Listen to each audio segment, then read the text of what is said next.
ரொம்ப சிரமத்துக்கு மத்தியில கை குழந்தையோட பச்சை குழந்தையோட எதுக்கு ஏறாங்க எதுக்கு இறங்குறாங்கன்னே தெரியல காவல்துறை. இறங்குற காவல்துறை அந்த வாகனத்தோட கதவை திறந்து வைக்க மாட்டேங்காங்க. ஏதோ தீவிரவாதிகளை பிடிச்சு வச்சிருக்க மாதிரி கையில்லாத கால் இல்லாத வாய் பேச முடியாத மாற்றுத்திறனாளிகளை உள்ள பிடிச்சு வச்சுக்கிட்டு நம்ம என்னமோ ஓடி போற மாதிரி இந்த காவல்துறை நினைக்கிறாங்க போல.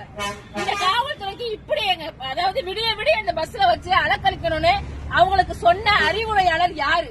அந்த அதிகாரி யாரு? அந்த அதிகாரிக்கு அவர் மனநோயால பாதிக்கப்பட்டிருக்காரா இல்ல அந்த அதிகாரி மன வளர்ச்சி குன்றியவரா அப்படின்னு அவரை கொஞ்சம் செக் பண்ணி அட்டப்பட வேண்டிய தேவை இருக்கு அப்படிங்கறத நாங்க பாக்குறோம். எங்க ரொம்ப உண்மையிலே ரொம்ப மன வருத்தம். விடியல் அரசு சொல்லி விடியாத ஒரு இரவு எங்களுக்கு காட்டிட்டு இருக்காங்க. இரவு ஃபுல்லா எங்களை சுத்தி வச்சுட்டு இருக்காங்க. சென்னையை பார்க்க வச்சுட்டு இருக்காங்க. இதெல்லாம் நாங்க சென்னையை பார்த்ததே இல்லாத மாதிரி இந்த சென்னை காவல்துறை நடந்துக்குது. இது ரொம்ப ரொம்ப மோசமா நாங்க தமிழ்நாட்டுல இதை பாக்குறோம். இப்படி மாற்றுத்திறனாளிகளை அலக்கடிக்கக்கூடிய ஒரு அரசை இதுவரையே பார்த்ததில்லை. ஜனநாயகம் குழி தோண்டி புதைச்சிட்டாங்க இந்த அரசு அப்படிங்கறதான் நம்ம சொல்ல வேண்டியது. எல்லாருக்கும் ஷேர் பண்ணுங்க அப்படிங்கறதான் தோழர்.